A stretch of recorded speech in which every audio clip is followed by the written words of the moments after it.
acknowledge the cult of baseball. Welcome to season 2 of the Cult of Baseball podcast. I am your wise man, Big Dog Burrows, up in the house, joined by, as always, by my co-hosts Nikki and Addison. After a small break, the gang is back together, and boy, do we have a ton of things to cover since we've been gone.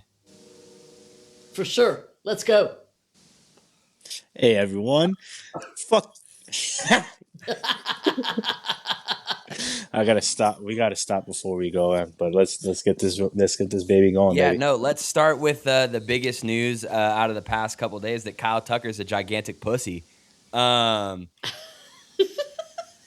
I texted you guys this the other day, and when the signing happened, I was like, God damn it, the Dodgers got another one, but what are you gonna do?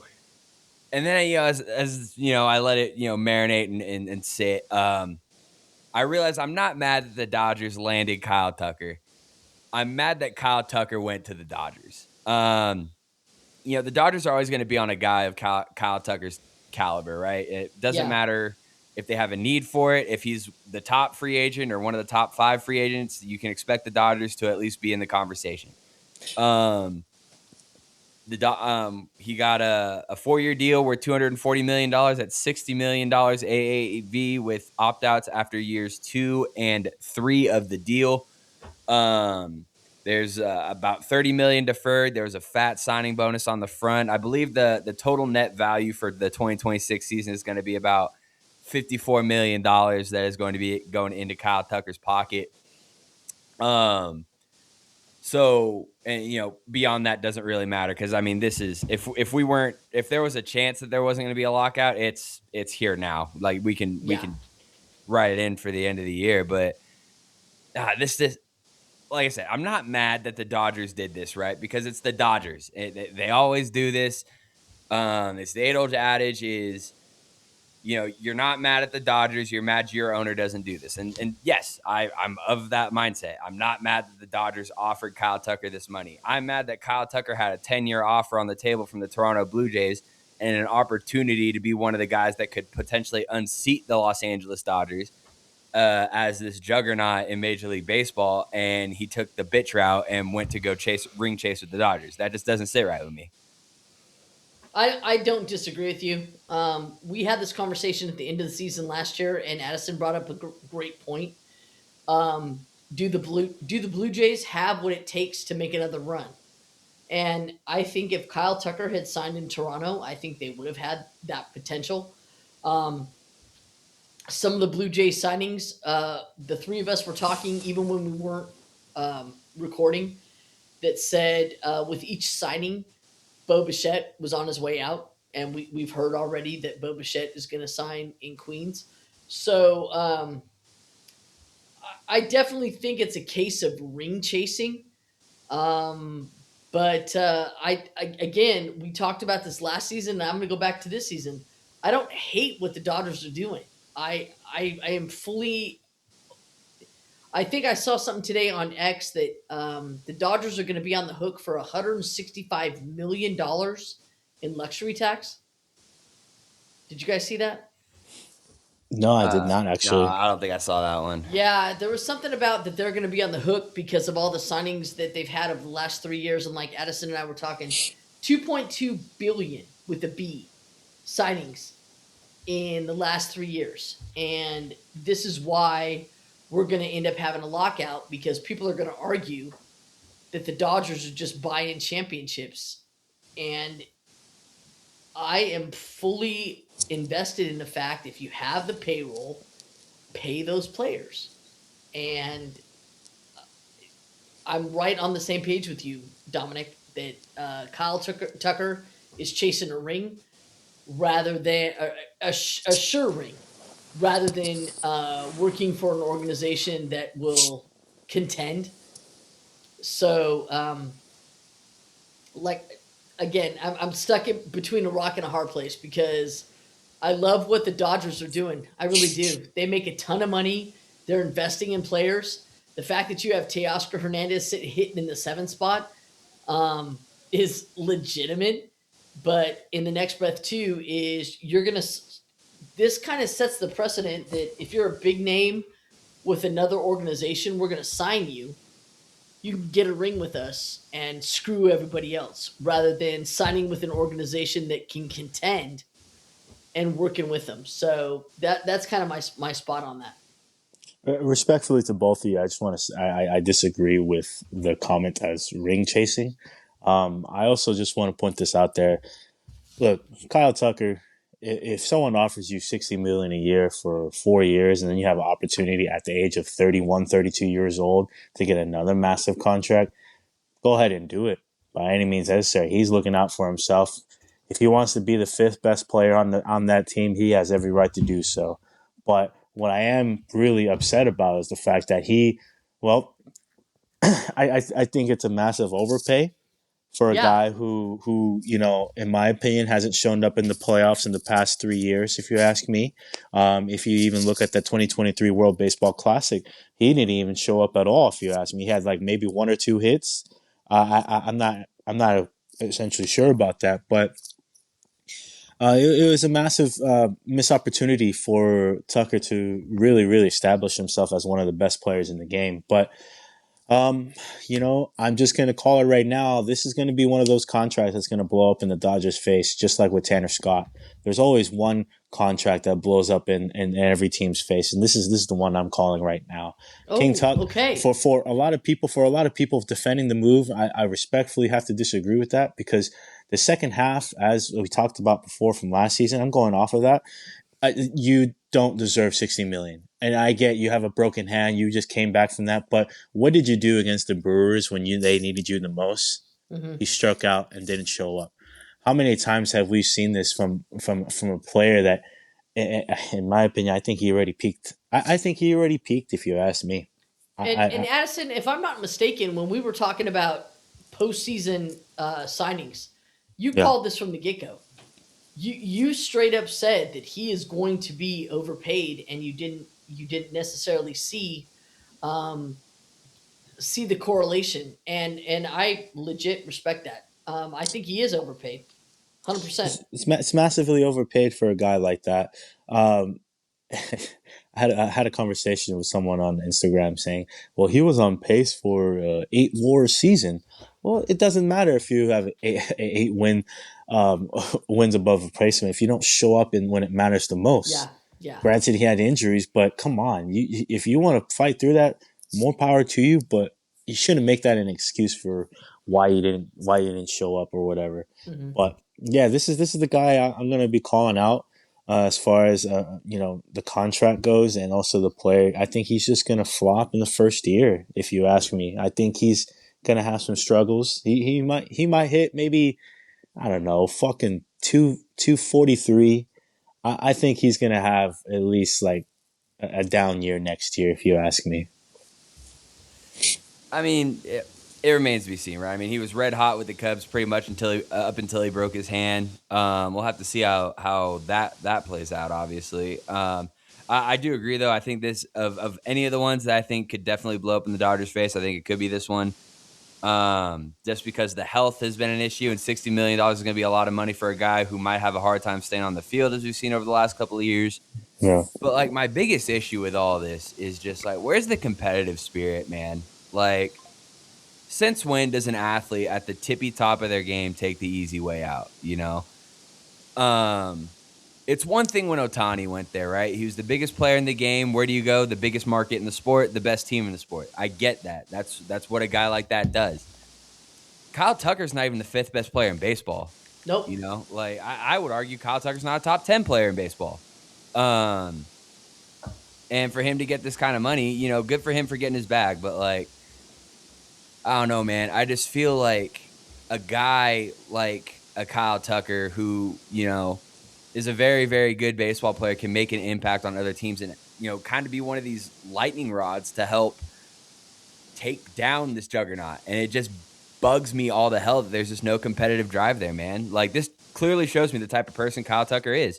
He's willing to take the easy way out. He's He doesn't want to go somewhere where, you got to scratch and claw and fight and earn your spot. You want to coast to the 162, turn it on in the playoffs and go get yourself a ring. And, that's whatever. But I think he's a gigantic bitch for taking this, honestly, especially when there was a better offer, or an offer with no deferrals from the Mets for the same amount of time. It was a little less money, but none of the money was deferred. It would have been all up front. And he had a 10-year plus offer from the Blue Jays, who were just there. Like, if it were me, right? And obviously I never came close to being a professional baseball player. I'm never going to become close to being a professional baseball player. This is all I have with baseball is talking about baseball. And if it were me, I feel like I would be a lot more fulfilled of being the guy who could get the Blue Jays to across the finish line, Yeah, I think Addison. Addison nails it right on the head. I think as we watch this contract, at the beginning of the year, last season, we talked about the Juan Soto signing, and there was a lot of talk about him not delivering on the level of that contract. I don't expect Kyle Tucker to. I expect Kyle Tucker to be in those same kind of conversations. Like, where's this player? Where's this player that we signed? Well, to your point, Nick, players leaving, especially in their prime, it's happened before. I can name a very big name that was doing pretty good things in Oakland and pretty good things in Baltimore, and then decided to just leave. I can name two players right now. Reggie Jackson left for the Yankees in the middle of his fucking prime. Catfish Hunter, Oakland A's legend, left to go to the Yankees. That's Barry Bonds. He was in the middle of his prime for the Pirates. Chase the money. I mean, if the money is there for a player, that's all beneficial gain for that. But as far as the competitive spirit goes, staying loyal to one team, I think that's pretty much done in a lot of sports. I can't really recall one player that stays on a team forever now, because it's. I mean, the last one I can really think of is Tim Duncan on the Spurs. That's basketball. As far as baseball go, let's. I mean, Jeter, Jeter Judge. was the last one. Well, I'm talking about. Go ahead, guys like who stay with one team or retire with one team. Yeah, no matter what. Yeah, like it's Jeter, Mariano Rivera, Todd Helton. Todd Helton, yeah. Yeah, but Todd Helton can spell retirement, so let's focus on leave Todd Helton alone. He didn't deserve that. Todd Helton played baseball because he couldn't make a hockey team. Yeah, he was Peyton Manning's backup. He very well could have played football. But yeah, it's not it's not the money thing that I'm upset about. It's the competitive spirit of the game, and I don't know. It just bothers me that Kyle Tucker is just taking the easy way out. I don't give a shit how much money he's making. I don't give a shit about the $60 million a year. Kyle Tucker's not going to live up to that. I think we're all pretty on. Juan Soto's not going to live up to the money he's making. That's just. We have gotten to a point where the numbers some of these guys are making are going to be higher than the amount of talent that can be put through. There's only one guy who's going to live up to the money on his deal, and that's Shohei Ohtani. Yeah, and that's what I was getting ready to say is the pivotal player of the organization, and Shohei's going to earn his money, but I just don't see Kyle Tucker being that big contract guy. He's got a huge contract. Don't get me wrong, but I think when the 2026 season comes around, I just don't expect him to deliver the numbers that people are expecting for the contract that he got. To your point, okay, I'm sure. What's the highest level of baseball you guys played at? High school. Yeah, high school. Yeah. High school as well. Yeah, same here. But at heart, both of us, all of us here, are athletes, and we want to be competitive to the fucking very end. And to your point, I really don't like what the current thing is going on around Major League Baseball. It's everyone has already given up before the season already started. The game of baseball is so unpredictable. That for me, I love that, because you don't know who's gonna fucking beat someone in the fucking playoffs. It's not fucking over until it's actually fucking over. And granted, look, fucking granted, this is just what happened in the previous years in baseball. The Yankees had a dynasty. The '90s Braves had a dynasty. When you faced these teams, you felt, oh fuck, I had no chance to beat these guys because of the names and all these superstars. Why not? Why can't it be someone who can beat these teams? And they did. Obviously they did, but I definitely think it's not fucking over. I all these teams and all these fans that are saying this, saying, "Hey, I'm gonna just pack it up and wait for the lockout just to be over with, so we can have a fair competitive edge." I need you to just calm down and watch the season play out. Mm-hmm. Now, granted, if the Dodgers win the World Series again, who the fuck cares? They win on a three-peat. It's okay. Baseball is an everlasting sport, and we move on from it. Period. Okay. They're the villains of baseball. Who cares? If you want to fucking beat them, go ahead and fucking beat them. Do your best. Man, just don't be a bitch when it comes to these fucking things. Because I hate when fans just say, just pack it up. It's already over. Shut the fuck up. You don't Yeah. know what it's like to be a fucking athlete and want to compete against the best all the time. You want to show what you got against these guys all the time, man. Like I can't. I don't really agree with a lot of the things that are people saying on social media right now, especially when it comes to the baseball season. It just kind of it leaves a very bitter taste in my mouth, really. Mm-hmm. Yeah, and Jeff Passan went on Pat McAfee today to talk about the Kyle Tucker thing and everything else that's been going on over the past couple of weeks. And, he said, baseball fans like going into the season thinking they have a shot. And look, am I going to be delusional? Probably. But when opening day comes around, do I think the Giants are going to be able to win the World Series? Yes, because I'm a Giants fan. Like, I'm going to, as a fan of the Giants, I think that's what they can do that. Now, as someone who talks about baseball and also as a fan of the sport, do I believe that? No. But as a fan of the Giants, like, I'm going to go in thinking, all right, let's go out and win the whole damn thing, And he was saying, like, there's a very common feeling amongst fans of like nobody has a shot because they got the Monstars over there. And then he also threw in a tidbit how, yes, what the Dodgers are doing is within the rules. Like, they are doing it by the book. They are doing it legally. There's nothing wrong with what they're doing.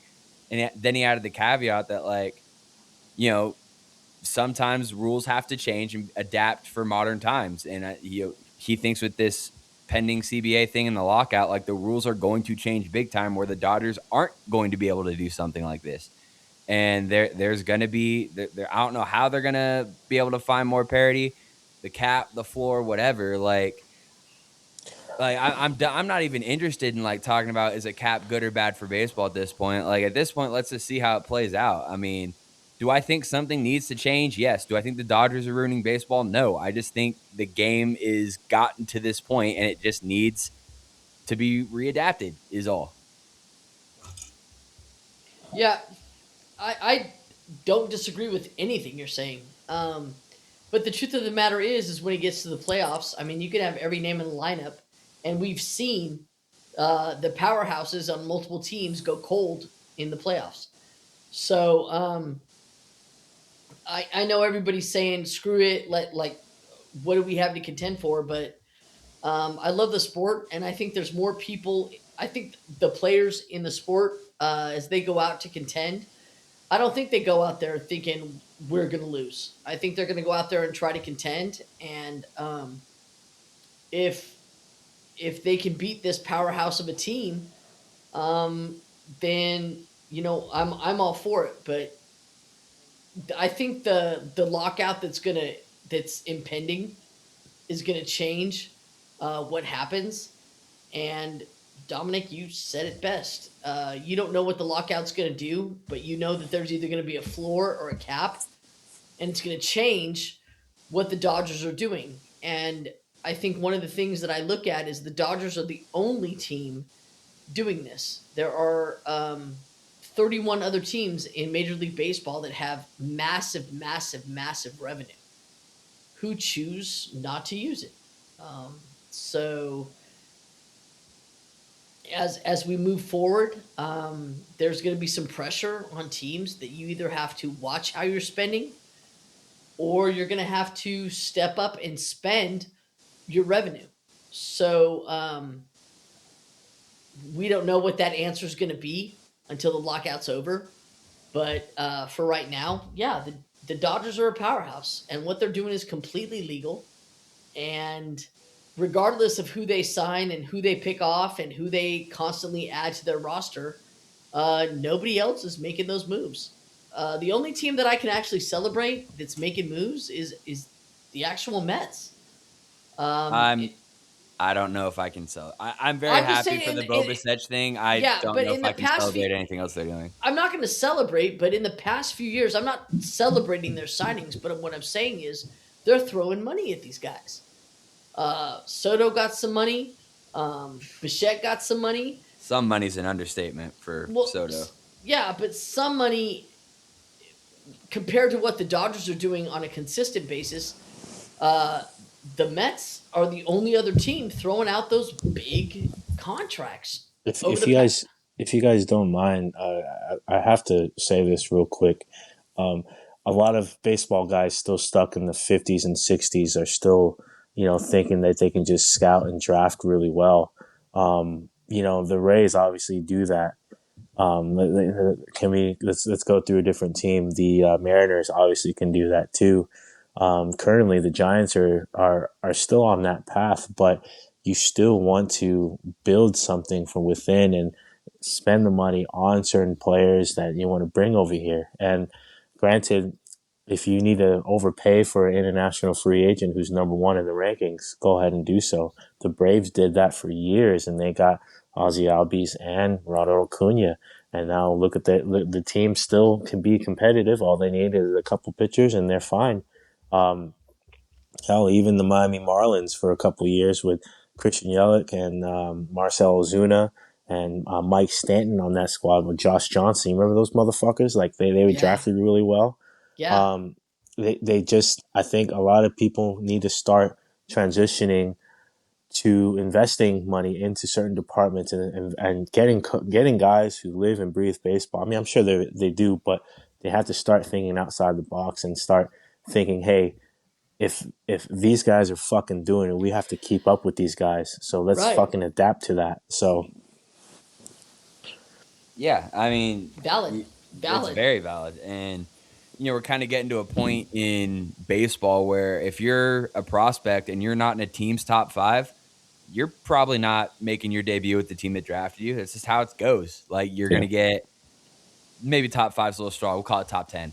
But if you're not a team's top 10, you're probably not making your major league debut with the team that drafted you if you ever get to make your major league debut, period. But regardless, right? Like, yeah, like we are in a day and age where the the games are won by the checkbook. And like that's just what it is. Do I like it?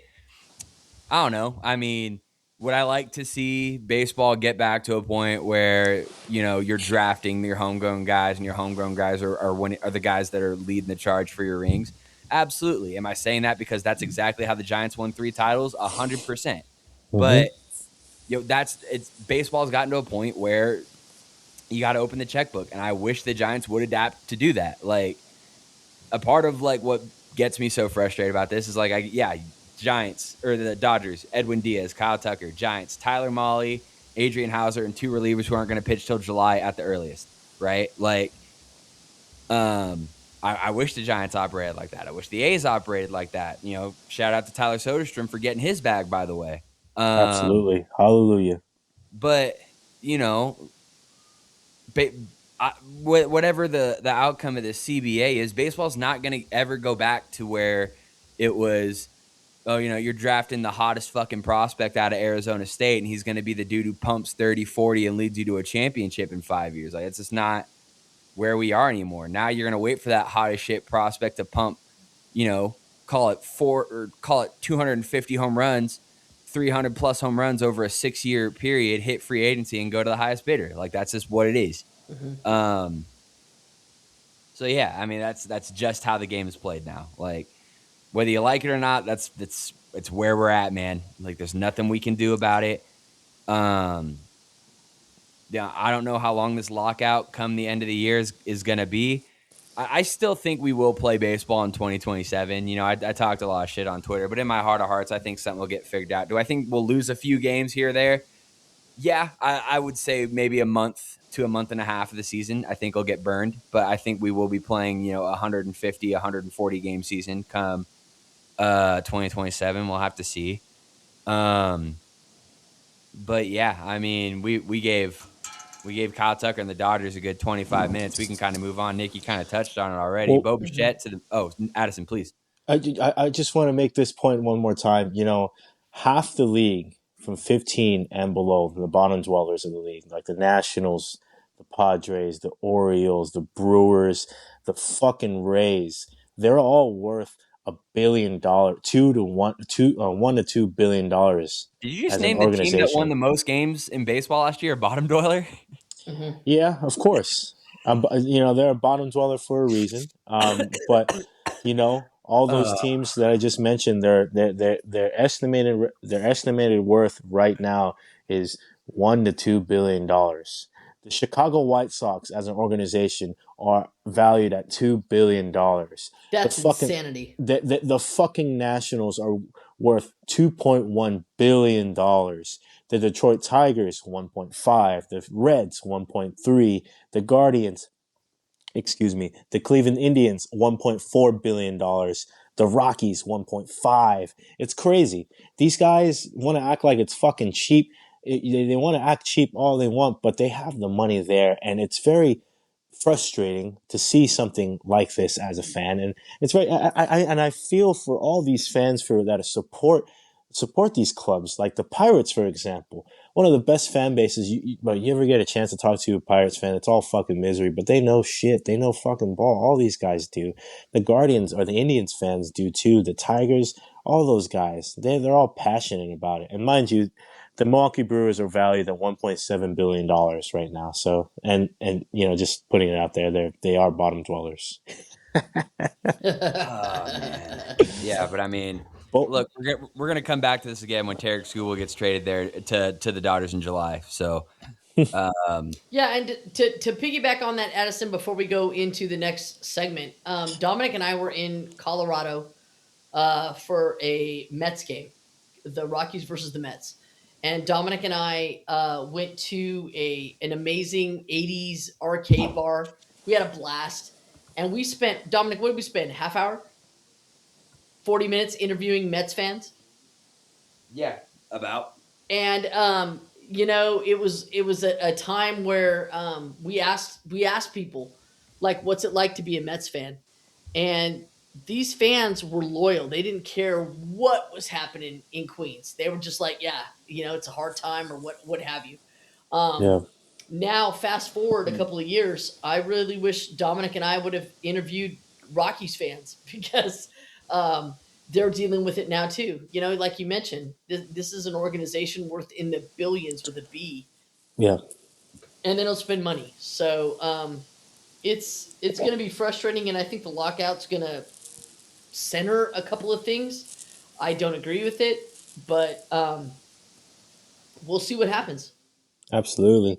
And with the Mets going on right now, they basically just said, you know what, we're gonna let one of our blue collar guys go. We're gonna let Yep. go a few salary dumps off. That's not really working with it, and now they have about four infielders that can play the same position. They're going to try to play Jorge Polanco at the first base. They're going to try to see if they can get Bo at third or second. Marcus Simeon's there as well. And they have a very fascinating situation going on right now because what are they going to do with Brett Beatty? What are they going to do with the other prospects that they currently have? I mean, Yeah. I still think they need pitching because Kodai Senga isn't going to keep it up anymore. I mean, surely he's injured and all that, but man, Bo Bichette to the fucking Mets. Yeah. God, So let's get into it a little bit here. So, Addison, just kind of go off of what you said real quick. Number one, they're not going to move Marcus Semien off second because he's a Gold Glove caliber second baseman. He's stuck there. Jorge Polanco, yeah, yes, that is their quote unquote Pete Alonso replacement, right? mm-hmm. Primarily a first baseman. They can move him around if they need to, pending injuries or anything like that, right? Here's my issue. I love Bo Bichette. I think he's a phenomenal baseball player. Here's my issue with his fit on the Mets and why I think this was a panic pivot. Bichette is not a good shortstop. Bichette doesn't have the range. He doesn't have the arm. He was one of the worst rated shortstops by outs above average, I believe, last year. What in God's green earth do you think Bichette can play third base? Because that seems to be their plan, is Bichette is going to play third. They're what copying. Are we fucking thinking? They're copying what the Phillies did a couple years ago. They want to copy the offense. They want to see, okay, we're going to kill you by scoring runs. But with all these fucking guys here, I think they're just copying off of that alone. Jorge Polanco last year led the league in fucking errors. Right. Bichette, go ahead. Sorry. No, yeah. And I guess you could say this about any team. With well, what if all their players just don't fucking hit? They're gonna fucking suck. That's saying nothing, right? Like that's just using a bunch of words to say bullshit. Yeah. But, legitimately, what happens if you still get good performances out of Bo and Jorge Polanco looks like he did last year, which was an above average offensive threat? Mm-hmm. What happens if Marcus Semien truly can't find form again on the offensive side of the ball? What happens if Francisco Lindor has another down year? What happens if Francisco Alvarez shits his pants again? What happens if Mark Vientos shows that his 2024 season was genuinely a flash? Like that was his one, like his peak. Like that's as good as it's gonna get, right?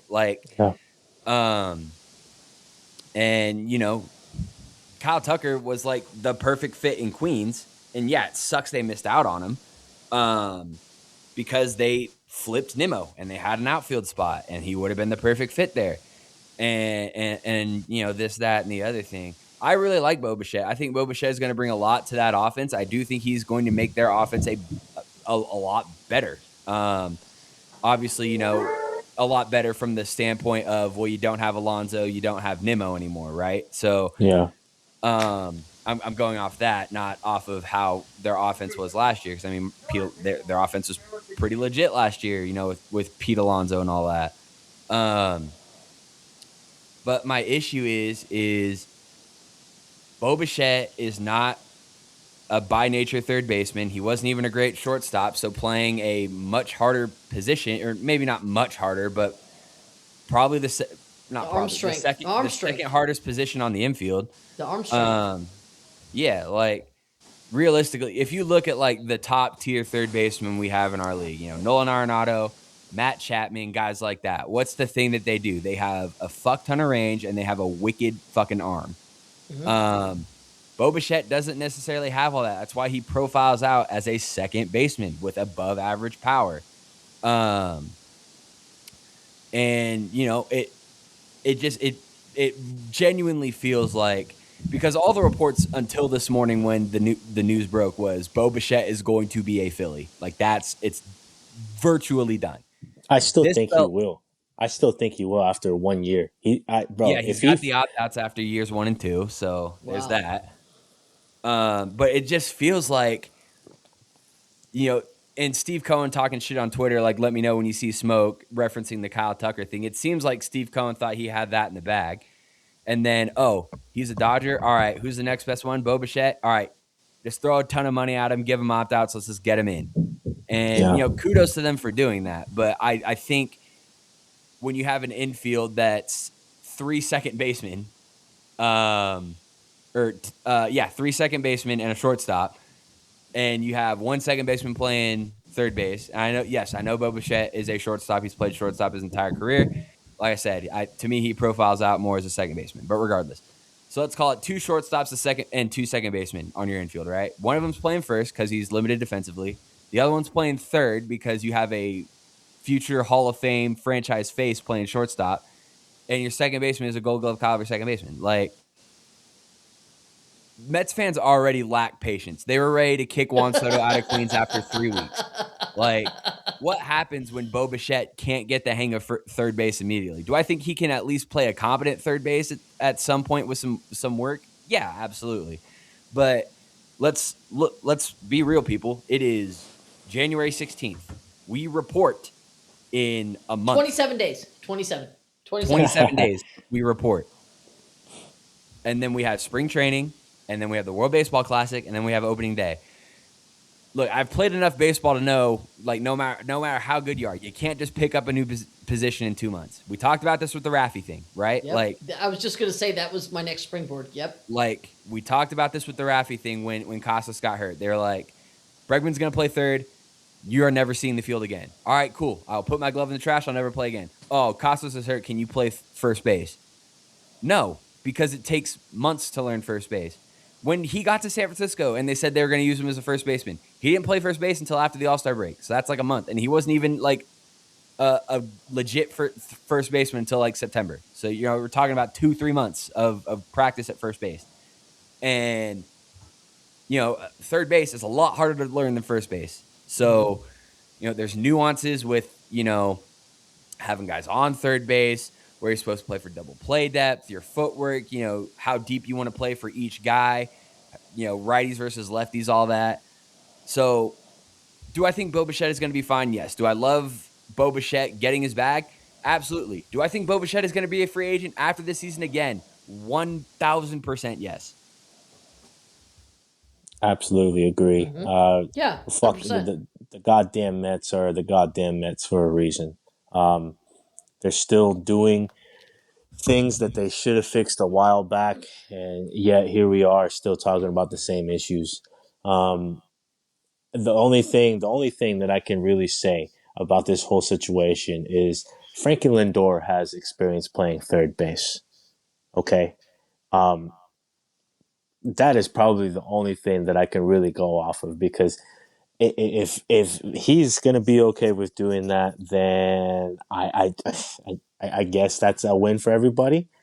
I can't really compliment on the whole situation because I don't know what their full plan is to do with that roster. But let's just say, like you talked about, they're all above average defensively. For example, when Bichette goes off, and worst case scenario, they're like, I don't know, 20th in league in errors. Would you be okay with that? I mean, I would be okay with that. Just play below average or above average defensively, and Well, make look, sure you hit like, the damn ball.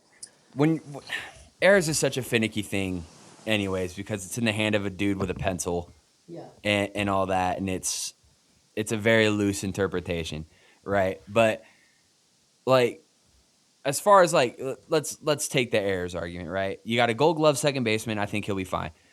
Jorge Polanco, it's probably going to take some time, but he'll get it done. He'll figure it out. Frankie Lindor doesn't make a lot of errors anyway. He's a very good shortstop as well. I think what's really going to bite them in the ass is wherever they're going to stick Vientos, whether that is left field or whatever. I don't. Are they running Starling Marte back out in center field? Like, are we really doing this in 2026? Like, that dude is 100. Like, I love Starling Marte. They don't have a But choice. They don't have Brett Beatty out there. They can't. He can't play anywhere. He's going to be well, another they trade were candidate. talking about Brett Beatty being primarily in left field and then kind of bouncing wherever he needed to be based off of injuries and all that. But like, that's what at he's this going to point, have to do. just trade Brett Beatty. There's a little bit Yeah. of value there. Like, if Brett Some Beatty can play second, that I would absolutely take him on the Giants. Do I want them to go out and get Brendan Donovan? Absolutely. I would much prefer them to get Brendan Donovan. But regardless, the value of Brett Beatty right now is at an all-time low. I mean, how many bats do we have to see to know that he doesn't have it in New York? He needs a change of scenery badly, man. And I hate. Go And ahead, you guys sorry. are talking about errors and players. The other thing is there's a huge element here of the fans, and I am a firm believer that where you play and the market in which you play, Queens fans are unforgiving. Even when they got Soto, if he wasn't delivering on that contract, he was not in the in the good graces of the Queens fans. So Mm-hmm. um, I I don't disagree with anything you guys are saying. I don't. I don't know how you can have Simeon and Lindor. Those guys should be locked up in the middle infield. And to move Bichette over to third base, you're talking about a guy that, like you both said, he doesn't have a strong arm. They put him at second base because he doesn't need a lot of range at second base, and he had power. You put him over to third, he doesn't have the arm. I mean, you got 27 days, maybe 37, 47, to build up between now and the beginning of the season. I don't know if you can build that level of arm strength. I just don't. And I think that, Bichette's coming off the fact that he was injured for a lot of the playoff run. He came in the World Series. And he fucking balled out. Like he did. He went down at the beginning of September, didn't play for 2 months. Yeah. Came back and it looked like he hadn't missed a day. 100%. Offensively. Well, he played second base. Like, he was a shortstop the whole year, and they moved him to second base. Like I said, it takes time to learn that position. I don't disagree, but you and I, all three of us, agree that this sport is, according to Yogi Berra, is 90% mental and the other half is physical. So how do you go and repeat that production that Bo Bichette has done when 99% of your focus is on, can you play defense? I'm just throwing that question out there. Ball players are, they may go up there and hit and be this offensive power, but I think Bo Bichette is one of those guys that if he gets moved to third, despite the fact he's going to put out some offensive numbers, he's going to be focusing on the fact that can I play this position? And I think that weighs on you. That's just something I've thought about. If you were the little brother of the Yankees for nearly your whole life, you'd be pissed off as a fan as well. Right. And the Mets are in a unique situation where they're going to be overshadowed yet again even if they do sign the players and they do spend the money. If they don't make the fucking playoffs or let alone make a good run, this is just deja vu all over again. Mind Fuck you, being the little brother of the Yankees. Like, this is a team that is the laughing stock of Major League Baseball. Their name is a fucking verb. Yeah. When your name is a verb, a negative verb, you're fucked. Like, you're just fucked. And on building momentum off of that too, they had one of the greatest collapses in baseball history, man. And that might not even be top 5 in their own team history. Come on, Addison. Multiple collapses. You could rank the Mets collapses. We could put together a compilation of Mets collapses from their entire history from 1968 onward. And it would probably take an hour. We probably do the same thing with the Milwaukee Brewers too. I think those two go head to head, man. Like, I hate saying that because you just hate the NL Central, bro. You hate the Cubs. You hate the Brewers. Like, Addison is an NL Central hater. I love the Pirates though. I do too. I have nothing but love the Pirates. But they're trash. Who cares if they're fucking trash? They're bad, but they're funny. They're so much fun. They start out every season like they're going to win the World Series, and then April ends, and then we're like, the Pirates are being the Pirates. Well, if you guys follow Urinating Tree on YouTube, I follow him on Twitter. I fucking love his takes on the Pirates. It's like the Pirates can't even score on a hooker, even if it's right fucking there. But to wrap up on the Mets situation as far as defensively goes, they have, if not one of the most interesting situations coming into the new season. They're just going to be copying what the Phillies did in 2021.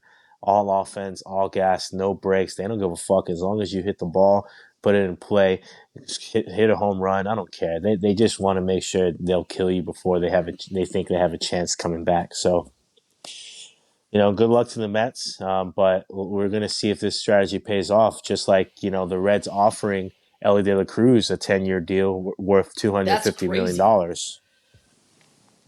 You guys hear any of that? Say again, sorry? You guys hear any of that?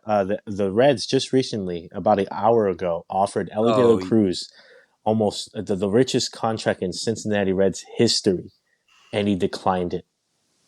yeah, I mean, look, Well, he's betting on himself, but Addison there told hasn't me been a about whole lot that. to fucking bet on, if I'm being honest. He's really just betting on himself to get a larger contract, brother. Is he And though? Like I think so. realistically, look at what Elly De La Cruz has done in the past 2 years. Has he had some really exciting moments? Absolutely. Has he gone longer than 1 month of consistent good production? No. Yeah, But thank you. to my counter argument to that though, he's literally been the best thing about the Cincinnati Reds in over a half decade, almost a decade, really. I mean, Since Votto. Since who the Votto. fuck did they had? Derek Dietrich pumping up home runs in 2020. That was pretty Who fucking electric. but like the point is a star level player like Elly De La Cruz. This is literally the best fucking thing that this happened to this franchise. I mean, this guy when he first entered the league in his debut, stands people in the stands were standing up, giving him standing ovations even before his first at bat. Can you think of another player in the Reds organization that has something like that aside from Johnny Votto? Like Pete Rose. it's crazy. It's crazy. Yeah. I think again. I really think he's just betting on himself to be, to get a bigger contract from a different team, obviously. But if he doesn't ball out next year or the following year, it's done. I think he might have just screwed himself there. Yeah. We'll I see. don't He's argue probably with going to you. get Yeah. $9,000 from fucking the Dodgers in 5 years. So who Dodgers. gives a Yeah. fuck? Yeah. Okay, well, why is it a foregone conclusion why everyone thinks he's going to go to the Dodgers? I Because don't. of what just happened, man. Well, Come on. okay, but it doesn't. So okay, I hate saying this to you guys, but Move Mookie back to let's get a right and put Elly De La Cruz at shortstop. It's a fit. let's get a grip here, guys. Not every big superstar wants to go to the fucking Dodgers, brother. Yeah, I know. Other teams can fucking pay for these guys.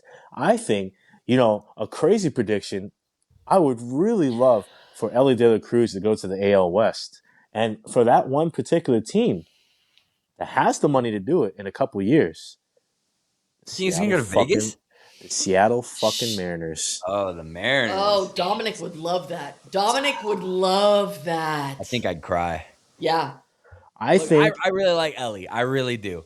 But he has not shown me a whole lot of like consistent year over year. If he can string together out of the 6 months of the regular season, if he can give me 5 of like these really good Ellie De La Cruz months in a row, dude, he's in a fucking MVP, but he just doesn't do it. Like this is a dude who's like at what point are we gonna have the Ellie De La Cruz is just O'Neal Cruz conversation?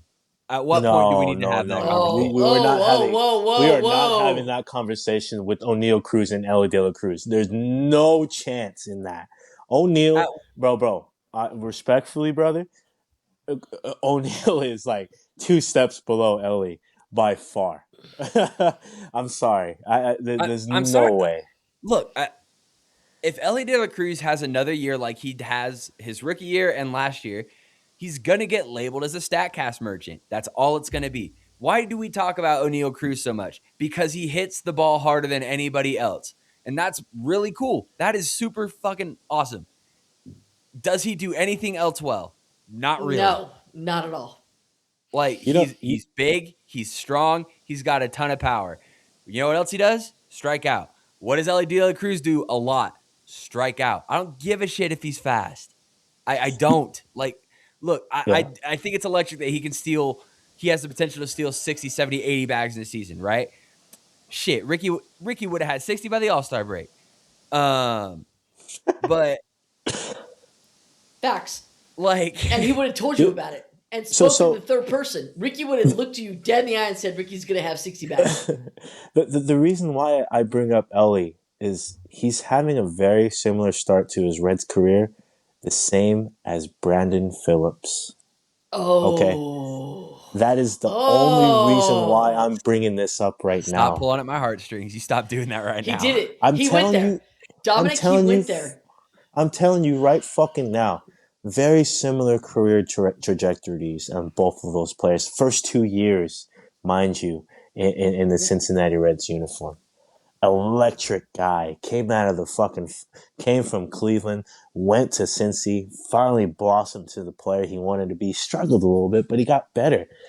His prime in as a Reds player, every year he's averaged a 3 or 4 WAR, and this is the current pace of what Ellie De La Cruz is doing. He's 24 years old. When Brandon Phillips got to the Reds, he was 25 years old and still learning how to play fucking that position really well. Okay, give it some fucking time before we can have any type of situations towards that. And that is the only reason why I'm bringing this up, because Brandon Phillips, hell of a guy. I love that guy. You know, Yeah. man, I have to say that. Go ahead, Yeah. man. I'm sorry. Well, you bring that up, and all of a sudden, all three of us are like, oh, okay. It's very similar. I bring that up because it's very similar career trajectory so far in the first 2 years as a Red, and For I sure. want to give it time. I want to give it time for Ellie. You know, to your point, I want to see more than a month production, or at least give me 2-3 months out of the year at best. But you know, if he wants to be considered one of the best and wants to get the most money for his next contract, he's going to have to produce. And I'm saying I think he's about to enter his prime, man. I think he's going to enter his best years is yet to come, if you ask me. How dare you use numbers and one of my favorite players ever to discredit my shit talking, asshole. No. But I love the fact that you disagree with that, because it brings a genuine conversation to these players that we are talking about today. And to me, I think it's what you're saying is absolutely valid. But let's also not completely write them off yet, because that's what the Cleveland Indians did to Brandon Phillips. They wrote him off because he was shit for the first couple seasons there, and then he just let him go for a bag of peanuts, you know. So They let him go for Bartolo Colon, actually. Bartolo Colon is a clown. He was awful. Wow. Oh, man. He had Addison, if one. I ever see you in person, I'm going to fight you for that sentence. He Dominic had loves big sexy. He bro. loves him. Bartolo Colon lives off of that AL Cy Young. He had He one lives good off the year. home run. He posts that clip like once a week. Hey, you know what, man? Every He's right just so. engagement farming. I respect the hell out of it, but he's just Mm-hmm. engagement farming. His Hall of Very good. Oh, yeah, absolutely. See what I did there? Shut him out, baby. Shut him out. I don't Love think he that. qualifies Love for the that. Hall of Pretty Good, though, because he's got the Cy Young, so I don't think he qualifies. And I think he's over the WAR threshold because he played for 1,000,000 years. Like 20 years. Yeah. But to move on here, let's talk about the Red Sox because, man, they have done. I was ready to go in, and then they pivot and do something good. So it's like, well, do I really have a foot to stand on here? But let's talk about it. Alex Bregman signing with the Chicago Cubs on a 5-year deal. Great signing for the Cubs. I love Alex Bregman. For sure. I think it's a phenomenal fit. The videos that they posted of him and his family showing up to Wrigley for the press conference, and his little one going up and giving the mascot a hug and all this, and getting they gave him like a gift bag, and they gave his wife stuff and all that, like super classy stuff. Great fit. I think he can absolutely help the Cubs stay relevant in the NL Central. Do I think he can fully fill the offensive void that Kyle Tucker is going to be leaving there? No. What does the future of Matt Shaw look like there? I also don't know. But I mean, first off, before we get into the Red Sox side of this, how do we feel about Breggy going to the north side here? I love the signing. I absolutely love it. I think it says a lot about the Red Sox. They let Devers go. They're letting Bregman go. Devers in the media, we don't know the whole situation, but Devers was a controversial person as was portrayed. Bregman is not, and I don't think the I love Breggy in Chicago, but I don't fully understand what the Red Sox are doing. They were on the cusp of being contenders last year with Bregman, minus Devers. Now they're minus Devers, minus Bregman. Um, I'm. If you guys can enlighten me, excuse me, I don't know why they let him go. I don't. So apparently the difference in money was about 10 mil. I believe the Red Sox had 155 on the table, and I believe he ended up taking 165 over 5, if I'm correct, right, with Chicago. Okay. And, Alex Bregman said, going into the start of the offseason, he felt that, that's where he wanted to be. And he thought the Red Sox felt the same way, of like he was a priority, retain his services. And the Cubs kind of swooped in and gave him an offer that he basically couldn't refuse. And there was also reports that the Red Sox didn't up their offer because Boris, or because the Breslow and the Red Sox front office thought Boris was bluffing, because that's what happened last year. The Red Sox with Alex Bregman, they kind of just waited him out. They thought they were told there was a higher offer on the table. They waited him out. They get him, about a week into spring training. And Boris comes back, says, "Hey, we have this higher offer on the table." They say bullshit. And he's like, "Okay." And Alex Bregman's a Chicago Cub. Right. But like I said, I think the fit is great. There was rumors about Nico Horner possibly getting moved now because the Cubs ownership is kind of iffy about that CBT threshold, which it doesn't look like they're going to be moving off Nico Horner. He wants to stay in Chicago. It seems like they'd like to keep him there for at least the rest of this year. So I guess the Giants are going to have their shot in free agency with the other 29 teams until December 1st when we get locked out. But soy marinated eggs. Just want a hard boiled. What are you watching a Kim Kardashian cooking show over there? What the fuck are we doing? God, so fucking unprofessional. God damn it. Shut up. It's a professional fucking show here. You know what's very unprofessional? Dropping an F-bomb on trading your your mom. franchise face and letting the guy who pushed him out the door walk. There it is. Say that again. So say that again, but real slow for all the Boston Red Sox fans out there. Because here, look. I'm gonna say this right the fuck now. None of this stuff would have ever happened if you just would have figured out of something out of Rafael Devers. Rafael Devers in the playoffs, especially against a Yankee squad who he's owned, they move on to the ALCS easy. Now, the current moves, I definitely think their thinking is gonna, they're gonna let the young guys play and see how they all roll out. I'm very high on Roman Anthony. I'm very high on Marcelo Mayer. Of course. I'm very, very high on Duran as well.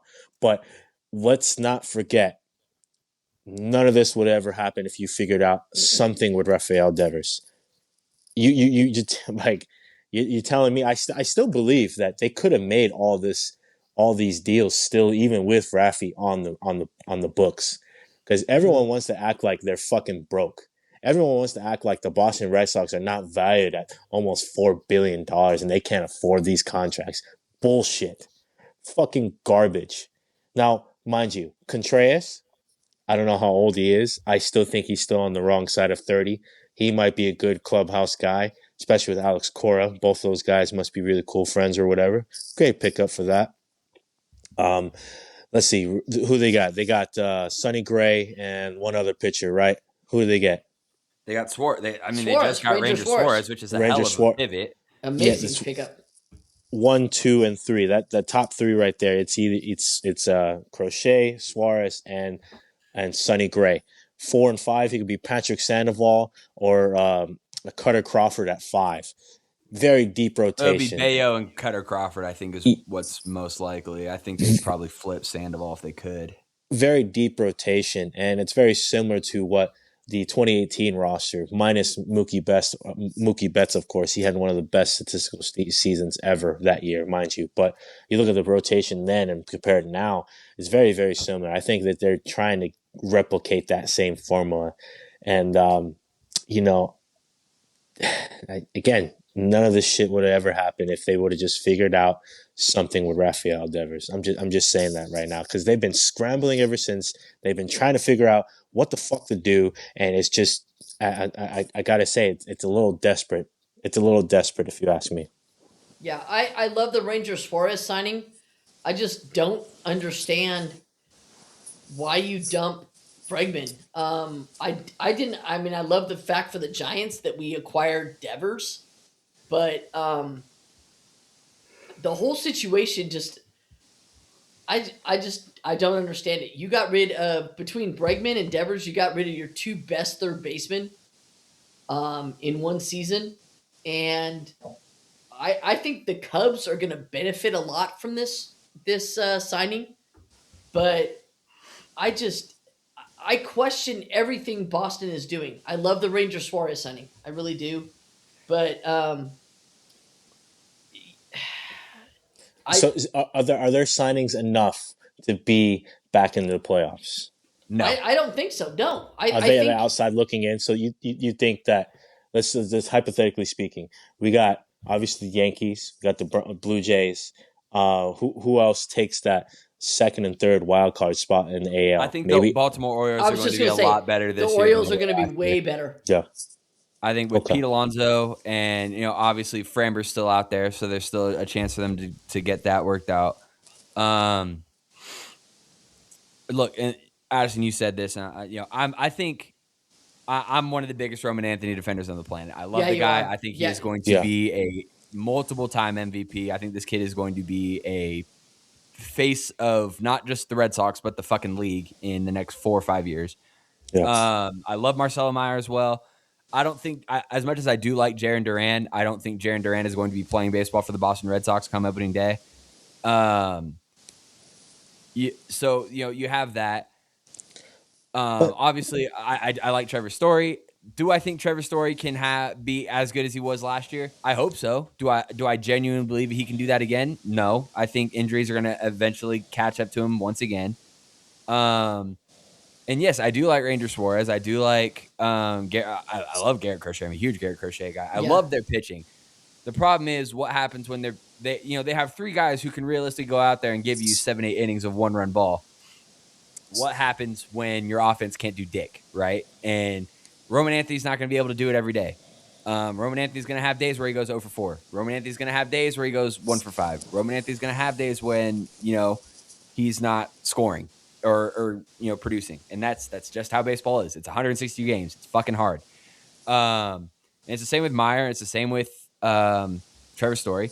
What does Christian Campbell look like? Like, he got locked down. He got that fat 8-year extension after a phenomenal first month, and he hasn't really panned out, and he went back down and still didn't look super great. So it's like, well, what do we have in Christian Campbell? What do we have in Tristan Casas? Yeah, what does that look like coming back? Exactly. Yeah. Do they even have a first baseman right now? A legit one? Probably not. No. Like, Their plan is to play Wilson there. Oh, that's right. Yeah, that's another thing. Like, they got Wilson Contreras. They're gonna play Wilson Contreras. Obviously, they don't have a catcher. I mean, they got Narvi, but are you really gonna let Connor Wong play baseball games next year? That dude had like 3 RBIs all year. That's not a joke. No, that's not a joke. That's real. That's not hyperbolic. I'm pretty sure it's like 3 RBIs. Yeah, 190 batting average. Yeah. Wow. And that's bad for a guy who got as much playing time as he did. Like, he got a lot of playing time.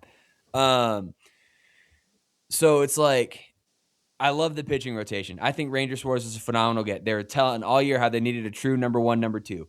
They got Ranger Suarez is probably as good as you're going to get for number 2. Do they go out and get Framber? We'll see. I don't think there's much room in the rotation. Now, if they're going to go out and flip a Brian Bello, I would love Buster Posey to pick up the phone. Do I think that's going to happen? No. But regardless, like, I just don't love the offense. And this is my issue, right? Is You bring in Alex Bregman under the pretense that he's going to play second base. Rafi Devers is expecting he's going to play second base. Rafi Devers has been told he is the Boston Red Sox third baseman. We get to camp, all of a sudden he's told he's going to DH. And he doesn't like that because, it's kind of just dropped on him. Now, if someone would have flown to the Dominican Republic, said, hey, we are in the process of trying to land Alex Bregman. We have a 99% chance of getting him. We want him to play third. Will you DH? I'm sure it goes down much differently, right? Or even if they said first base DH, I'm sure it goes down much differently because he's in the DR. I'm sure he has facilities of his own over there where he can work out. And it doesn't go down that way. He gets it dropped on him. It becomes this whole big issue. Eventually, we get to opening day. Alex Bregman plays third. Rafi Devers plays DH. Rafi is cold the first week of the year, and then turns into prime Barry Bonds, for certain stretches. And then, out of fucking nowhere, there's no rumors, there's no reports that he's getting traded, anything. He gets flipped to the Giants, and that spurs a whole thing of what are we fucking doing? Turns out towards the end of the year, it's it's just a salary dump. It's whatever. They still think they won the fucking trade. That's the stupid fucking thing about this whole thing. I'm sorry to interrupt you, Dom. They got absolutely fleeced. You're telling me that a Kyle Harrison and a fucking Jordan Hicks and another draft player who they traded away to go to the fucking Dodgers. You're telling me you only won that because you went to the fucking playoffs off of a half season? That's just. See, there's a reason why I don't. They already treat Jordan Hicks like he's a member of Al Qaeda over there. So they already treat. They can't stand that. They already treat fucking Duran like shit. Anyways, they think he's the worst fucking baseball player ever. Ask a Boston Red Sox fan what they truly think about Mr. Duran, and you'll see exactly what you fucking you see. I mean, it to me. I just fuck Boston. As of this moment right now, nice shout out. I love that show. But seriously, fuck Boston. They I could not have 80 more things to say about this team. They're obviously going in on young talent. They're obviously going in on all pitching, but that does not solve all their issues. All these young guys don't know what true pressure is, especially when it came down to last year's playoff run. Did anyone show up aside from Trevor Story? Did anyone else show up in pitching besides Garrett Crochet? Did anyone else show up at all? I mean, there's some. I think Massa had a big game. One of those. I think it was game one. He played pretty well, but that's not the point. I get the point you're trying to make, right? Yeah. And this is my problem with Craig Breslow specifically is he thinks he's the fucking smartest dude in baseball, and he's not. Craig Breslow is much closer to being a bottom 5 POBO in baseball than being middle of the pack. I do not think he's a good general manager. I don't give a fuck what Rafi Devers is being paid to DH. Rafi Devers is one of the best hitters in the game. And I don't give a shit what, Alex Bregman's numbers was. You look at his numbers at Fenway Park, there's going to be some year-to-year regression, especially at this point in his career. But the numbers at Fenway Park alone are still going to be really fucking good if he, ages as, one baseball player does. As long as he doesn't completely fall off a cliff, right? And I think Craig Breslow is a detriment to the Boston Red Sox, but the problem is John Henry does not want to invest in the Boston Red Sox. They missed on Schwartz. They missed on Breggy. They missed on Juan Soto last year. As they should. Fuck them. And, John Henry's much more concerned about what his team, his football club is doing overseas in England.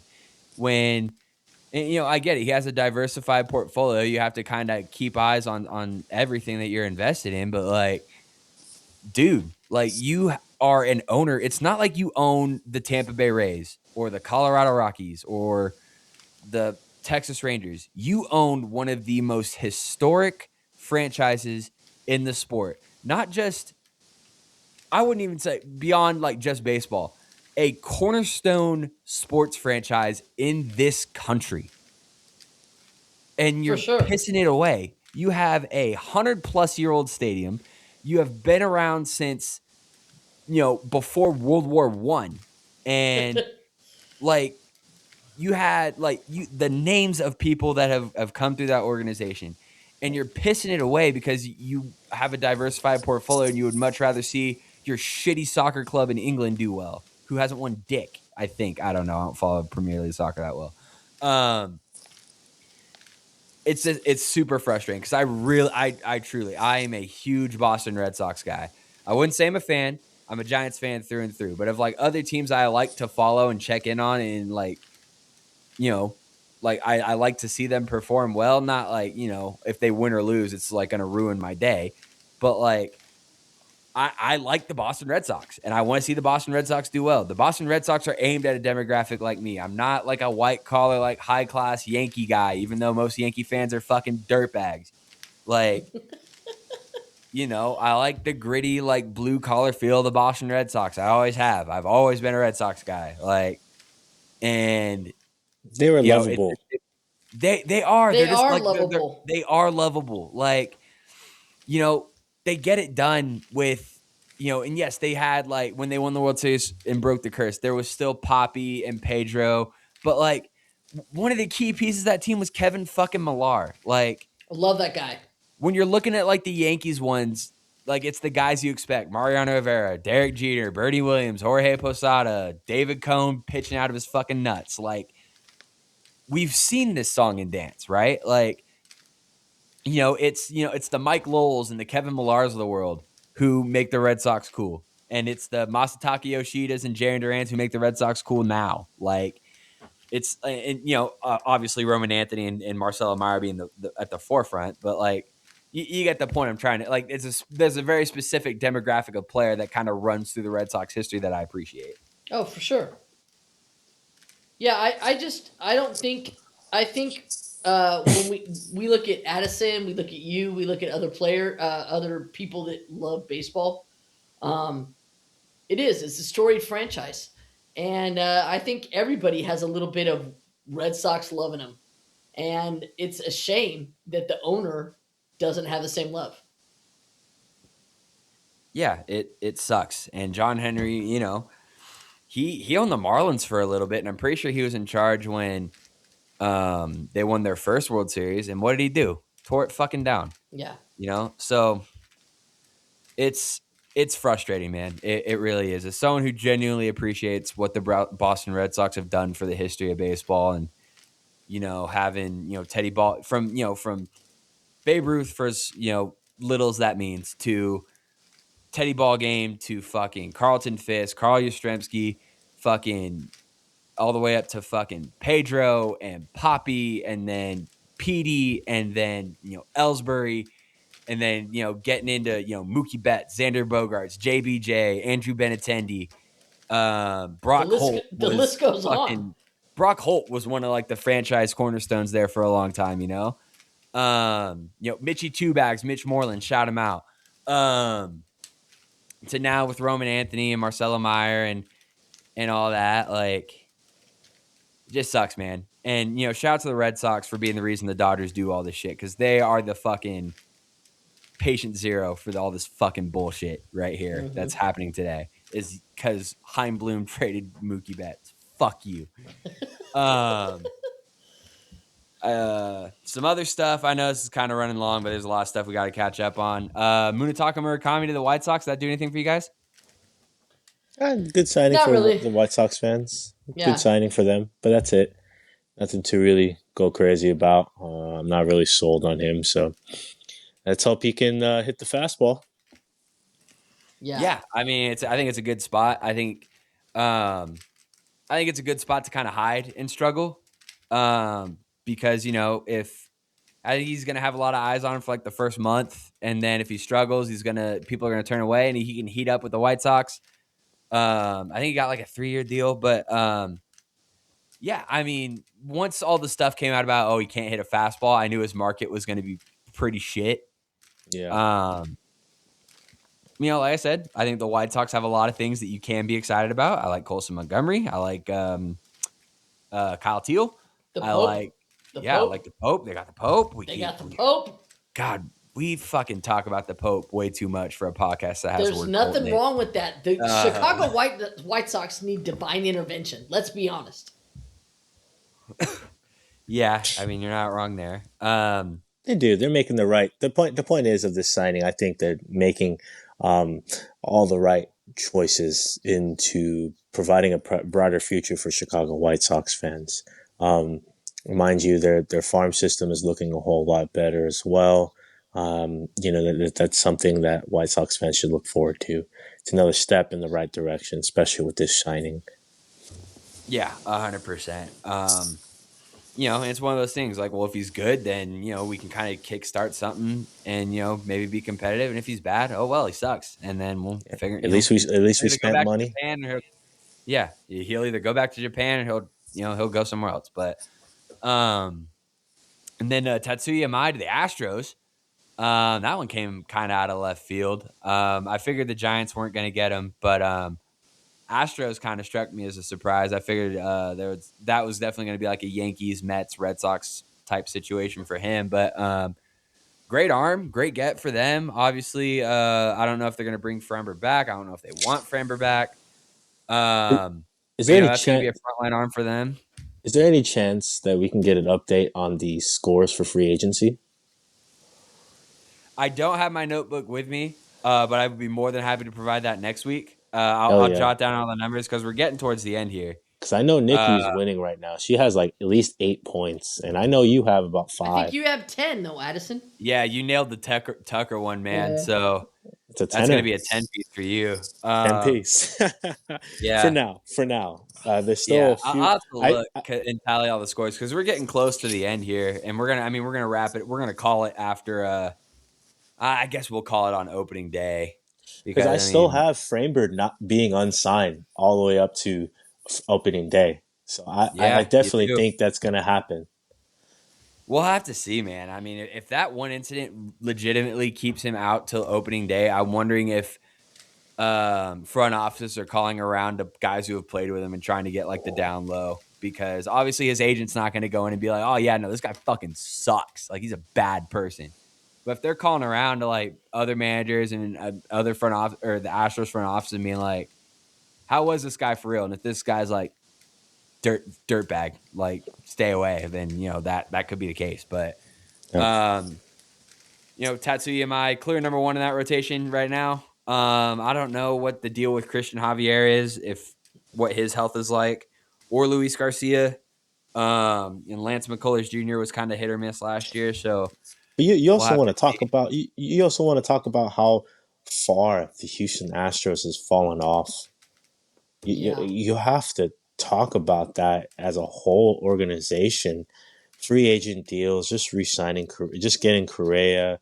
Of course, Jordan Alvarez still has to be paid. When healthy, he's an MVP candidate, no doubt in my mind. But you still got McCormick out in center field, right? No, they cut him. Wow. Yeah, they cut Chaz. There's a lot of question marks going into the Houston Astros. Whoever the GM is has a lot of pressure on, because if the fact that there's 0 to no progress on any player development, same thing with pitchers. We're still talking about Lance fucking McCullers 6-7 years ago, and it's just, who else do they have on that roster that makes you go like, wow, okay, that's pretty good. I think they're missing the playoffs next year. Jose Altuve, he's gonna have a good year, but he can't carry a full team like that. He doesn't have it in him. Not at all. So the fact that they signed Imai there, I will say, good for them, but it's not enough to push through the AL right now, because the AL West as a whole is such a fascinating division. Okay, it really is. Like, look, the A's haven't really added or subtracted to their team, but like, don't you kind of look at the A's and be like, well, they could win it. They could. Like, maybe, like, I don't know, you put them in a real major league ballpark, let's see what happens, like. Hey Nick, what do you call the A's? What was that? Los Clemento. Los Sacramento A's. Yeah, They did file for a trademark to Sacramento and they Athletics, so lost. they got one of them. They got I Okay. know they lost the Vegas ones because it's owned by Last Dive Bar, which is hilarious. But they got one of the Sacramento ones, and look, I throw a lot of conspiracies out on this show. Would it not surprise you that if one day in the next 2 years, John Fisher comes out and is like, "Yeah, we're building a ballpark in Sacramento on the old grounds of Arco Arena. We're gonna stay here." Like, No, no, would no, that not no. surprise No. you? I would be so fucking pissed off if they even think about building anything near Arco Arena. Sacramento Kings fans will go fucking riot if that is There's a nothing there. forbidden ground. It's gone. It doesn't matter. It's gone. That fucking no, it does not matter. Even if it is gone, that is forbidden fucking ground. For years, the Sacramento Kings fans, such as myself, and some of my family members, they fucking go there and they cheered their fucking. It was the loudest fucking arena. You could still hear it to this day. There's still ghosts there, still fucking cheering. And bro, no. If a I went to my baseball first team, WWE event there when it was the Sleep Train Arena. Sleep Train Arena, yeah, oh Yeah. man, that And is who forbidden took you there, ground. Dominic? You did. You did. Thank you Yeah. Aww. for the record. You know, for hey Nick, I just want to mention this real quick. So Yeah. the professional soccer team in Oakland. You guys hear anything about that? You guys hear the Oakland Roots? Yeah. You guys know anything about that? I follow them on Twitter. Yeah. So they are the front runner for the Howard Terminal place for a new stadium. Yeah, Did that's you probably guys- going to fall through, and then they're going to go to Vegas. Did you guys read any of that? I saw something pop up today on my Twitter. I don't know if it was you that retweeted it, but I saw it pop up that the city of Oakland's trying to figure out what to do with it, whether to turn it into an entertainment or like a culinary area. Look, The city, man, like, if the Oakland Roots I'm lead, not saying go back to John Fisher with hat in hand, but let's work something out. Let's just put the A's there. Just give it to him. Yeah, Just give it to him. yeah. I want to see Nick Sturts hit balls into the ocean. I want to see that. Wouldn't that be so fucking sick? Like, That I mean, would if be, he man. has to get traded to the Giants for that to happen, I mean, so be it. But, like, it's such a fascinating deal with the city of Oakland and that Howard Terminal project. It's just, If you follow the city closely, a lot of the blame always likes to go to John Fisher, but let's Good. also hold the city of Oakland accountable and the mayor, who is very corrupt and who was also arrested for a lot of corruption charges, mind you. I think she's going through a trial right now. She's being investigated for something, taking bribes and all that. And yeah, no, there's faults on both sides of this. Like, it's not strictly on John Fisher, but I think it's probably 75% his fault. probably But it's kind of funny we bring up the trademark stuff. Since the A's couldn't get the copyright to Las Vegas Athletics or Las Vegas A's because it was either Two Vegas or someone else owned it, if they rebrand this fucking team, I swear to Christ, I will lose it. And if they do rebrand, all of the history that belongs to the Oakland A's needs to be given to Major League Baseball and held on to until they can put another team back in Oakland. Because like whatever, if Las Vegas has to rebrand and become the fucking Gamblers or whatever the fuck, that history should not belong to them. yeah, 100% agree. 100% agree. What the fuck are they gonna call them? Vegas Aviators? Vegas Ballers? I mean, Vegas? they have we could bring back the Vegas 51s. That was pretty badass. That was Hey, that that was was- a good time right there. Yeah, The that Aces was. are already in Reno. The Aviators are already the AAA affiliate. Can't call them the Gamblers because Emmanuel Clase sucks. Yeah, no, we can't do that. Pendejo. DraftKings gamblers. I don't know. You call them like the Lions because you got like MGM out there. That'd be pretty cool. Yeah, you call them the Elvises. You know, What's the hotel that the stadium's being built on? What Cir- they Cir- blow up? Tropicana. Circus. Oh, the Vegas No, I'm just Tropics. Vegas Tropics would be good. That actually goes wicked hard. Actually, now that I Kind think of does. about it. Kind of does. The Las Vegas Tropics. I'd buy that jersey. I'd probably be part of the problem. Nah, Well, I'd buy like a that's fake one. probably from China so because John you Fish like doesn't get any money. that's probably because you like semi-pro. Tell me right now that you wouldn't tune into Sunday Night Baseball for the San Francisco Giants versus the Las Vegas Tropics. That's a bad example. As long as Will Ferrell is a co-owner, I'm all for it. Nah, he's a Dodger fan. He's a Will Ferrell, where are you? Buy the Las Vegas Tropics. I got some work to do the show.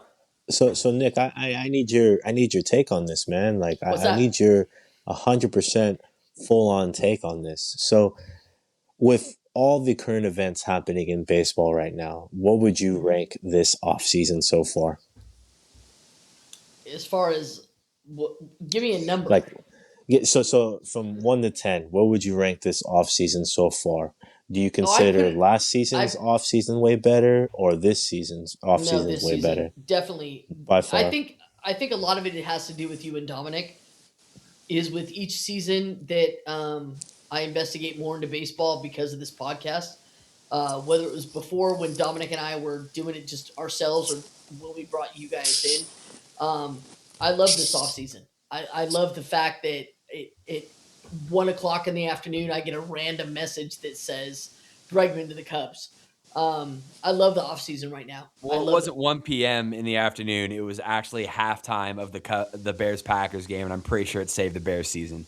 Okay, yeah, because you and your brother-in-law were lighting candles, and the whole family on your in-laws side was lighting candles. You stop shit talking that fucking candle until it stops working. All right. I'm not shit talking the candle. I 100% agree, but I will be honest with you. I think this offseason has been far more electric, but with the big signings. Go ahead, Addison. Ask the question. Wait. Go ahead. There's lore about a fucking candle? Yes. Oh, there's multiple. The Bears were getting blown out in that game. Sorry for anybody who doesn't give a fuck about this, but this is hilarious. Hysterical. This is the best thing ever. So my brother-in-law is a huge Bears fan. And my other brother-in-law lives in Texas with his wife. And we were all talking shit to AJ because he's a Bears fan. They were getting blown out. Josh, for some fucking reason, had a candle that stays lit for 7 days. It's like one like single Hanukkah. It's for Hanukkah, but it's like one single candle. And he lit it and he said, "This is for the Bears." Sure as shit, the Bears came back and won that game. Yeah. So all of Dominic's family is lighting fucking candles, dudes. The next day, they lit a second one for the 49er-Eagle game, and the 49ers beat the Eagles. So now we are all like divinely tied to this fucking candle. And I'm prepared to like sacrifice a small animal for this candle if I have to. I'm pretty sure we sacrificed George Kittle's Achilles, so it's fine. Yeah, but that was sacrifice in the game. Yeah, that was sacrifice in the game. Oh man. Okay, so you guys are very. So you too are very sacrificial. You guys have your own little routines or sacrilegious themes, right? Because let's just put it this way: there's a family chat. There's a family chat that usually talks hella shit on everybody. And last week it was nothing but candles. Oh yeah, like. Brother. Okay. Like my mental health for the next 3 weeks is dependent on this goddamn candle. So we'll have to see. But yeah, like super funny. As far as this offseason, like it's really popped off over the last like 4 or 5 days with Bregman and Tucker and we had JT Realmuto today. Bichette. And Ranger Suarez and all that, Bichette. But it was like really slow up until this point. And obviously, like when it's really slow, eventually the floodgates are going to open and the shit's going to start to roll, right? Because these guys want to get teams before they have to report to Arizona or Florida or wherever the fuck. And, so like eventually that ball has to start get rolling here. But, Framber's on the clock now. He's the number one guy. But I don't think it's been a bad offseason. I think, it's just been kind of slow. I didn't expect it to be busy until after winter meetings and you start to see some movement. And now, like we all said, we're 27 days out when pitchers and catchers report. Um, a lot of movement's going to happen. I mean, you're not going to be a Blake Snell. You don't want to be the Blake Snell that gets signed after spring training starts. Hey, You you know got what? teams that Yeah, you got teams that want to sign, and I think some of these teams need to make some moves. I'm a little shocked on the Blue Jay side because I don't see a lot of movement to say, hey, we were almost there. We're going to finish. So we'll see what happens in the next, month. not to Yeah. mention Jose Barrios quitting on the Blue Jays as well. But Yep, you there's know, another one. we're man, that's another topic for another That's gonna day. be a Yeah. That's going to be really fun once pitchers and catchers report because John Schneider said that's something they're going to deal with in spring training. I'm very interested to see what the comeback, the fallout is of that. Speaking of the Blue Jays, one of the last things we have to talk about here, JT or not JT Realmuto. I mean, that's a big deal. It seemed pretty inevitable. It seemed like a waste of time it took this long, but They had no one. No, none. yeah, Sorry. what you were Go going ahead, to get Victor Caratini? That was uncalled for. Victor Caratini's very good at his job, but Kaz Okamoto to Toronto, another big name going there. Top of Dylan Cease, Cody Ponce, all that good stuff. Blue Jays loading up, man. I think they're going to be the team to beat in the AL East this year. I don't know about y'all, but that's going to be my AL East pick is Toronto. We'll see. We're gonna have to see about that. I mean, Yeah. usually World Series winners always regress the following year, and we don't know how Kaz is gonna do in that position, especially taking over for Bo Bichette's production. But I guess we're just gonna have to wait and see on that. I'm very very high on the Baltimore Orioles, but all they really need is just a couple more. They need to sign Zach Gallen immediately. They need that to happen ASAP. But Blue Jays. Maybe they make the playoffs. You guys 100% on that? Yeah, Mm-hmm. Absolutely. Yeah. Wild card or absolutely. division. Mm-hmm. They take Same. division. Oh, wow. Yeah. I got them taking the division. Yeah, I think they're gonna. Well- I think I think the Orioles and the Blue Jays are gonna be contenders in the AL East this year. It's gonna come. So it's down going to to be them. It's going to be just like the late 2000s where every team was fucking good. Mm-hmm. Oh my Pretty god. much, yeah. Mhm. It's the AL So, East for a but- reason. So we're going to need Dalton Varsho to show up finally, right? I believe in Dalton Varsho. Yeah. You wholeheartedly believe in him?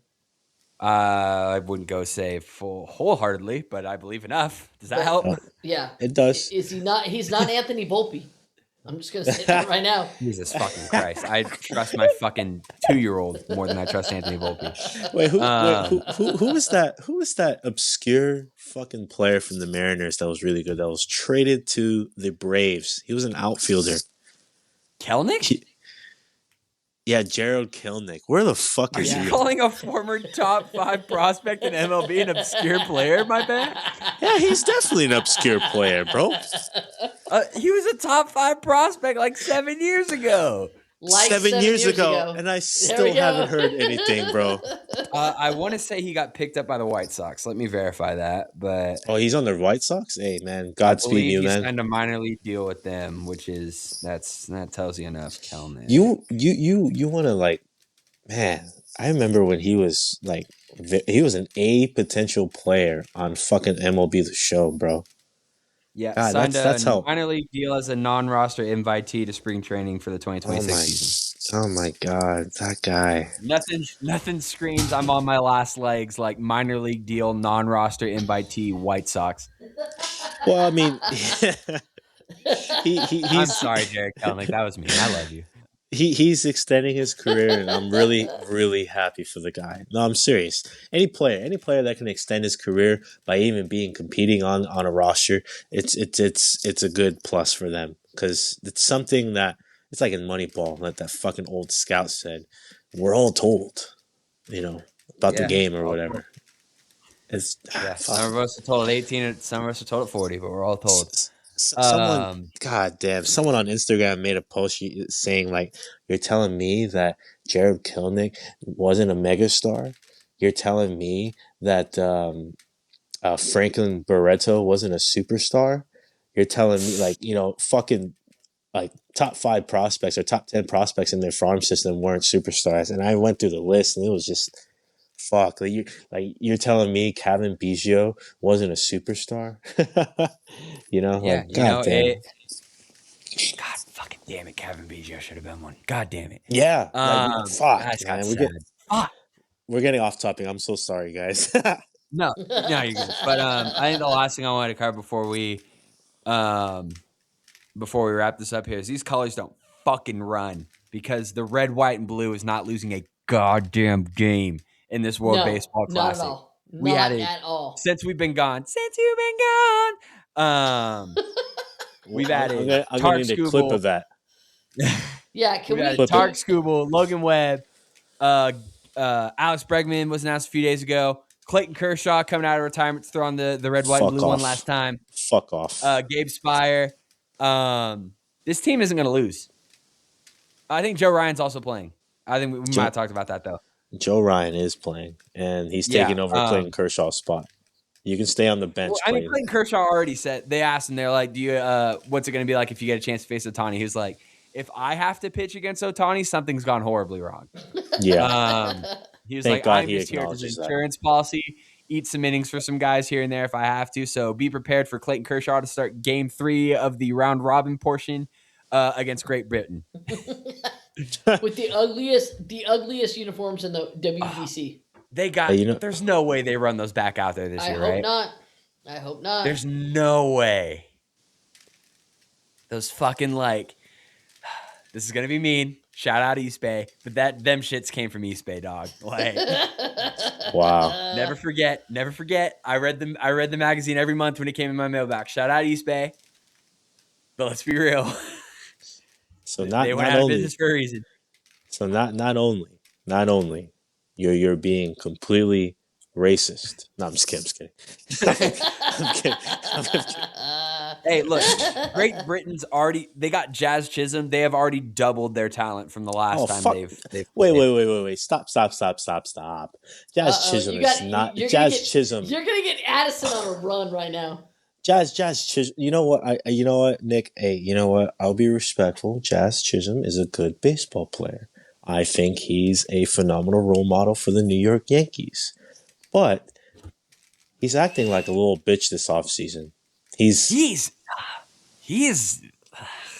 I don't know what his fucking deal is, man. But look, he thinks he's a top 5 player. Oh, go ahead. I'm so sorry. Okay, that's what you're talking about. I thought you were talking about his lovely OnlyFans. Fiance. Oh, dude. No. Hold on. Here we go.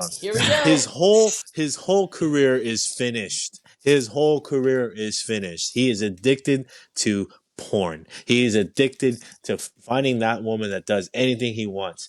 That it's over. This upcoming season. Look, in her defense, she probably makes more than he does. And that's sad. Yeah, because that's just a testament to what's going on in the world. Adley fucking Rutschman had a girlfriend, and he fucking played terribly. You come on. I'm so sorry. That's the secret. Stop having girlfriends and getting married and having families, you fucking losers. Fuck that.